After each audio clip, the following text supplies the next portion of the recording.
Eli, welcome to yet another lesson. आज हम बात करेंगे टाइम और डेट बताना इंग्लिश में। आप सोच रहे होगे मुझे तो पता है, मैं तो रोज़ बताती हूँ। जैसे अभी बजे है 3:30 यानी कि 3:30 PM, पर ये तो जनरल तरीका हुआ, राइट? जो है 4 AM, 3 PM, 5 o'clock। इससे आगे बढ़ते हैं, कुछ नया तरीका सीखते हैं जो जनरली यूज़ होता है, नेटिव स्पीकर्स काफ़ी यूज़ करते हैं। तो चलिए बढ़ते हैं लेसन की तरफ। ये आ गई हमारी घड़ी, 4 बजे है, मतलब 4 बजकर कुछ तो हुआ है। तो पहले देखेंगे ये नया फॉर्मेट जो है डैश मिनट्स पास्ट डैश। इसका मतलब है 4 बजे है तो वो हमने यहाँ लिखना है, और ये बता रहा है डैश मिनट्स पास्ट बोलता है कि इतने मिनट्स बीत चुके 4 बजने के बाद। तो अगर मेरा कांटा यहाँ है मिनट्स का, तो 5 मिनट जा चुके 4 बजकर। हम जनरली इसको ऐसे लिखेंगे, 4:05 कहते हैं या 4:05 PM AM वगैरह वगैरह। यहाँ पे बिकॉज हमने सिर्फ मिनट्स की बात करनी है, हम लिखेंगे 5 minutes past 4, यानी कि 5 मिनट जा चुके 4 बज के। वैसे ही अगर समझो यहां पर काटा है, यानी कि 25 मिनट जा चुके, 4:25 हो गया है, तो आप यहां लिखेंगे 25 minutes past 4। तो ये फॉर्मेट जो है वो सिर्फ इसके लिए यूज होता है। 12 to 6 के बीच में जब हमारा मिनट का काटा होगा तब पास्ट यूज करेंगे। तो चलिए बढ़ते हैं अब यहाँ इस वाले अलग 6 to 12 के बीच में अगर काटा होगा तो कौन सा फॉर्मेट यूज करेंगे? ये डैश मिनट्स टू डैश। यहाँ पर हम 5 बजे की ओर बढ़ रहे हैं, इसीलिए हम यहाँ लिखेंगे डैश मिनट्स टू 5। तो अब अगर हमारा काटा यहाँ है तो 25 मिनट बचे हैं 5 बजने को, तो यहाँ लिखेंगे 25 minutes to 5, यानी कि 25 मिनट बचे हैं 5 बजने को। हम इसे 4:35 भी कहते हैं। अब अगर सोचिए कि 5 मिनट बचे हैं सिर्फ 5 बजने को, तो आप कहेंगे 5 minutes to 5, यानी कि 55।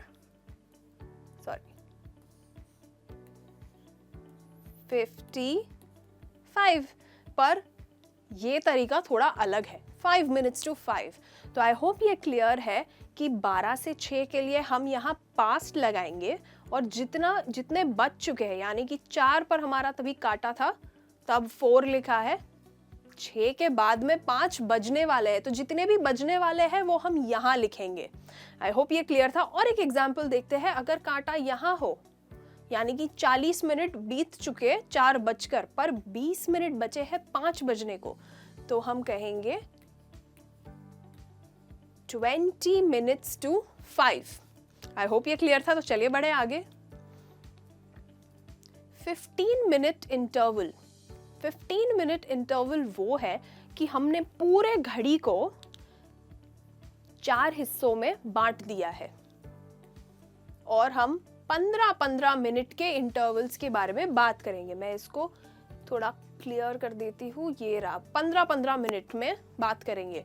तो चलिए देखें, अब बजे है 1, तो ये तो है बस 1, पर अगर 15 मिनट जा चुके 1 बजकर, तो हम कहते हैं 1:15, यानी कि 1:15 ये, राइट? पर ये देखिए, हमने जो फॉर्मेट अभी सीखा, यानी 15 मिनट बजकर 1, 15 मिनट जा चुके 1 बजकर, उसको हमने क्वार्टर कहा है। 15 मिनट, हर 15 मिनट को क्वार्टर कहा है हमने, वैसे क्वार्टर्स में डिवाइड किया है। 1:15। आई होप ये क्लियर था।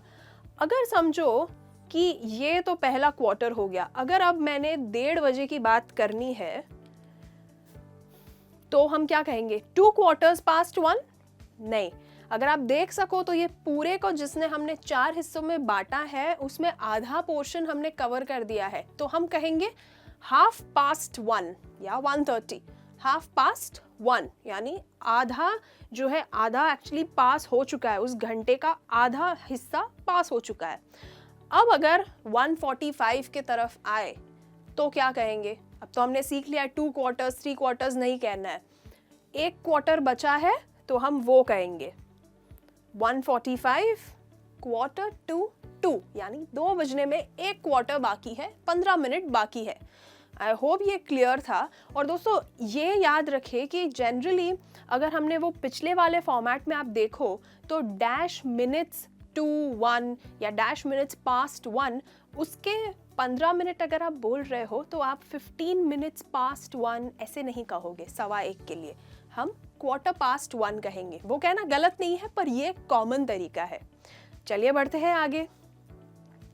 अब आ चुके हैं 24 आवर क्लॉक। दोस्तों ये बहुत इंपॉर्टेंट है और ये जनरली हमने कहाँ देखा है मैं आपको बताती हूँ। टिकट जो हमारी एयरलाइन की टिकट होती है वहाँ पे ये 2400 आवर क्लॉक होता है, क्योंकि हमारा दिन 24 घंटों का होता है। तो उसमें उन्होंने कन्फ्यूजन अवॉइड करने के लिए AM PM के बजाय ये अपनाया है। वहाँ पे शिपिंग इंडस्ट्रीज़ में, कॉल सेंटर्स में बहुत जगह पे ये यूज़ होता है ताकि सबको क्लियर रहे कि क्या चीज़ कितने बजे हो रही है।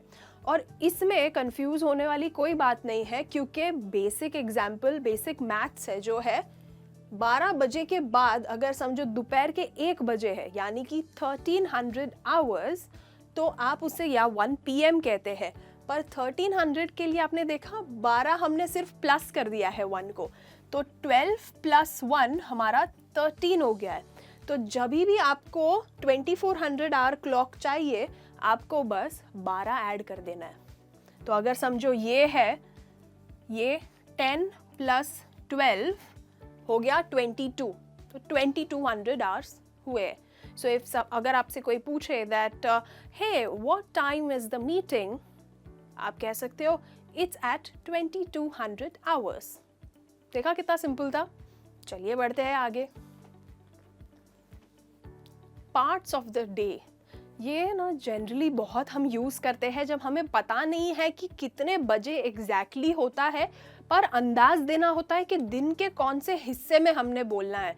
जैसे कि हाँ जल्दी सुबह एकदम जल्दी जल्दी जाना है या आराम से देर रात को जाना है। ऐसे अलग अलग हिस्सों को चलिए सीखते हैं हम कितने बजे से कितने बजे के लिए क्या यूज़ होता है। तो चलिए आ गई हमारी घड़ी। पहले शुरुआत करेंगे ये, इसको मैं यहाँ लिख देती हूँ अगर आपको ऊपर ना दिख रहा हो तो। डॉन, ये है सूर्योदय के आसपास का टाइम, यानी कि हमारा सूरज जब 6 7 ऐसे 5 से 7 के बीच में बचता है, पर डॉन को एक्चुअली अराउंड सनराइज जो होता है वो टाइम के लिए यूज़ करते हैं। तो अगर मॉर्निंग की बात हो रही है यानी सुबह, सुबह है हमारे ये सनराइज से लेकर 12 बजे तक, यानी दोपहर हमारी शुरुआत होगी 12 बजे से, पर तब तक की है मॉर्निंग। तो अब अगर आपसे कोई ने पूछा कि तुम वॉक पे जाते हो ना, तो आप कह सकते हो या आई गो अर्ली मॉर्निंग, और या फिर I go for a walk early morning. तो अर्ली मॉर्निंग क्या है? अर्ली मॉर्निंग यानी कि ये हिस्सा, मतलब कुछ सुबह सुबह जाती हूँ मैं, कितने बजे वो पक्का नहीं है, पर एकदम देर से भी नहीं जाती हूँ। तो अर्ली मॉर्निंग है आपका 4 से 7 बजे के आसपास का time. I go for a walk early morning. तो अगर ये सुबह का काफ़ी जल्दी का टाइम हो गया, तो वैसे ही लेट मॉर्निंग भी है, यानी कि देर से जाती हूँ। जैसे कि what time do you go for work? Late morning. Office कब जाते हो? लेट मॉर्निंग, मतलब 10 से 12 के बीच में कभी भी जाती हूँ, बड़ी फ्लेक्सिबिलिटी है, आराम से लेट मॉर्निंग जाती हूँ। देखा दोस्तों, नॉर्मल अगर आपको बताना है और एग्जैक्ट टाइम नहीं पता है तो आप ये पार्ट्स ऑफ द डे को यूज कर सकते हो। चलिए देखते हैं कि अब नेक्स्ट क्या है। नून, यानी कि बिल्कुल जब 12 बजे होते हैं तब उसे हम नून कहते हैं। तो ये नून जो है ये खत्म होता है 6 बजे तक, यानी आपका पूरा आफ्टरनून जो है, नून एग्जैक्टली 12 o'clock है, पर आफ्टरनून जो है, जो कह रहा है आफ्टरनून यानी कि नून के बाद, तो ये है 12 से 6। इसमें ही बिल्कुल इसकी तरह भी अर्ली आफ्टरनून देखें, 12 से 3, यानी कि 12 से 3 एक मेरा अर्ली आफ्टरनून है। अगर कोई पूछे what time do you have lunch, आप खाना कितने बजे खाते हो दोपहर का? I have it in early afternoon, यानी 12 से 3 के बीच में अर्ली आफ्टरनून में खाती हूँ, देर से नहीं खाती हूँ, थोड़ा जल्दी खाती हूँ। तो अगर इसी को हमने लेट आफ्टरनून कहना है, जो है 4 से 6 के बीच, यानी कि when do you go home? I go somewhere in late afternoon, यानी कि शाम को। वैसे भी हमें पता है ऑफिस से निकलने का एक एग्जैक्ट टाइम तो होता नहीं है, 4 से 6 के बीच में मेरा टाइम है निकलने का, लेट आफ्टरनून। देखा दोस्तों कितना सिंपल है ये कहना।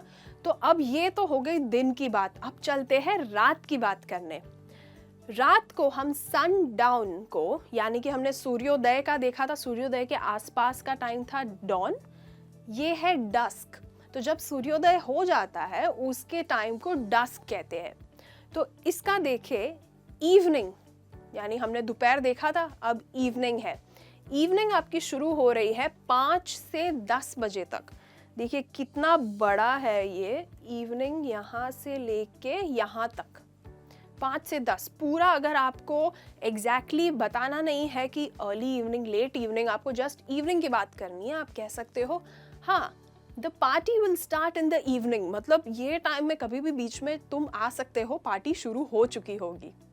तो अब देखते हैं लेट इवनिंग, अर्ली इवनिंग क्या है, जो है 5 से 7 के बीच में, यानी कि ये 5 से 7 के बीच में, जो बताता है कि दोपहर जा चुकी पर रात आई नहीं है, early evening. What time do you want to go for the movie? Early evening, यानी कि शाम के टाइम पे कुछ अर्ली 5 से 7 के बीच की कोई मूवी देखो। वैसे ही अगर आपने लेट इवनिंग है 8 to 10, यानी कि 8 बजे से 10 बजे तक, late evening. What time do you have dinner? Late evening, यानी कि कुछ लेट 8 से 10 के बीच में लेट इवनिंग में खाती हूँ। देखा सिंपल था। अब बढ़ते हैं मिडनाइट की तरफ। आपने बर्थडे का मिडनाइट सरप्राइज सुना होगा ना, कि मैं सरप्राइज देने जाएंगे मेरी दोस्त को, उसका बर्थडे है कल, 12 बजे जाएंगे और घंटी बजाएंगे। बस मिडनाइट यानी कि जब एग्जैक्टली 12 बजते हैं तब मिडनाइट कहते हैं। तो रात के 12 बजे तो मिडनाइट, दोपहर के 12 बजे तो नून। तो देखिए नाइट का जो हिस्सा है वो शुरू हो रहा है 10 से लेकर सूर्योदय होने तक, यानी कि जब भी सूर्योदय होगा तब तक का आपका, तब तक रात कहलाएगी। तो इसको हम बांटते हैं। चलो, मिडिल ऑफ द नाइट, ये हमने सुना है मिडिल ऑफ द नाइट, कि तुमने आधी रात को क्यों कॉल किया है, यानी कि middle of the night, middle यानी कि आधा, आधी रात को क्यों कॉल किया है, कुछ इमरजेंसी है क्या? क्योंकि आधी रात तो इमरजेंसी वाले ही कॉल आते हैं। तो मिडिल ऑफ द नाइट है 1 बजे से लेकर सनराइज, यानी कि जितने भी बजे सूर्योदय होगा उसके 2 घंटे पहले तक। 2 घंटे पहले यानी कि समझिए सूर्योदय हो रहा है 7 बजे, तो 5, तो 5 से लेकर 1 बजे तक का आपका है मिडिल ऑफ द नाइट, रात के बीच में। अगर आपको याद है, हमने अभी देखा अर्ली मॉर्निंग जो था वो कुछ 5 to 7 के बीच में था, तो बस उसके पहले का है मिडिल ऑफ द नाइट। तो ये था दोस्तों पार्ट्स ऑफ द डे। हमने देख लिया दिन के 5 और रात के 5। अब बढ़ते हैं डेट के तरफ। डेट फॉर्मेट, यानी डेट लिखने के भी कुछ फॉर्मेट होते हैं जो हम जनरली यूज करते हैं। हमने कई बार देखा भी है कितनी जगहों पे, और अलग अलग फॉर्मेट में लिखे होते हैं। तो चलिए देखते हैं कौन से हैं। पहला है DDMM YYYY। ये जो है ये बताता है कि कितने डिजिट्स में आपको लिखना है। तो पहले देखिए D जो है वो है डेट, ये है मंथ और ये है ईयर, यानी कि दिन, महीना, साल। तो अगर आपको लिखना, आपको कहना है 1 जून 2020, तो आप इस फॉर्मेट में कैसे लिखेंगे? 1 जून 2020, क्या आप ऐसे लिखेंगे? पर आपने नोटिस किया कि ये DD जो लिखा है उसका मतलब है कि मुझे 2 डिजिट चाहिए। तो जब 1 के पहले हम 0 लगा देंगे, ताकि ये हो गया 2 डिजिट 2 डिजिट 4 डिजिट। पर अगर यहाँ पे सिर्फ 2 Y लिखे हैं तो आप सिर्फ 20 लिखिएगा। आई होप ये क्लियर था। और एक फॉर्मेट देखते हैं, चलिए। MMDD 444YY, यानी कि ये बिल्कुल यहाँ जो ऐसा है ये बिल्कुल इधर उल्टा है। तो अगर मैंने जून 1 जून 2020 को मैं पहले जून लिखूंगी क्योंकि मंथ मांगा है, फिर है डेट, फिर है साल। जून द 1st 2020। और एक फॉर्मेट देखते हैं, DD ट्रिपल M YYY। यहाँ पे M डबल था तो हमने एक जीरो लगा दिया, तो ये ट्रिपल M का क्या मतलब है? 2 जीरो लगाने हैं, 007 करेंगे? नहीं, इस ट्रिपल M का मतलब है कि मुझे जो वो मंथ है, मंथ के शुरुआत के 3 लेटर लिखने हैं, मंथ का शॉर्ट फॉर्म कर देना है। तो इसी एग्जाम्पल को कंटिन्यू करते हुए डेट हो गया 01, जून हो जाएगा JUN, और ये है 2020। देखा कितना सिंपल था। ऐसा ही आपको अलग भी मिल सकता है, यानी कि पहले हो सकता है ट्रिपल M लिखा हो, फिर DD लिखा हो और फिर YYYY। पर आपको अब समझ गया है कि इसके क्या मीनिंग है, कितने डिजिट्स रिक्वायर्ड है। तो चलिए बढ़ते हैं आगे। कॉलेज प्लस रीओपन्स प्लस 20 जून 2020। अगर इस इंफॉर्मेशन को आपको एक सेंटेंस में बोलना है, मतलब कॉलेज कब खुल रही है, दिन लिखा है, तो क्या हम ऐसे लिखेंगे the college opens on this, क्योंकि हमने ये फॉर्मेट अभी पढ़ा है?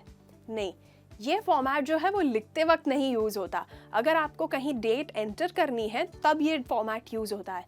लिखते वक्त हम ऐसे लिखते हैं, the college reopens on 20th of June।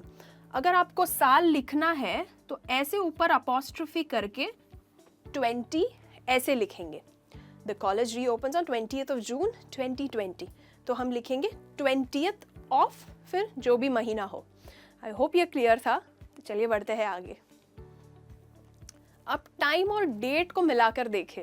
Date तो हमने देख लिया, टाइम के साथ कैसे बोलेंगे? The college reopens on 20th of June. Your first lecture is at 7 AM. ये 2 सेंटेंसेस में हमने अलग अलग बोल दिया है। गलत कुछ नहीं है, पर दोनों को साथ में अगर बोलना हो कि 20 जून को कॉलेज ओपन हो रही है और तुम्हारा पहला लेक्चर है 7 बजे, तो चलिए सेंटेंस देखें।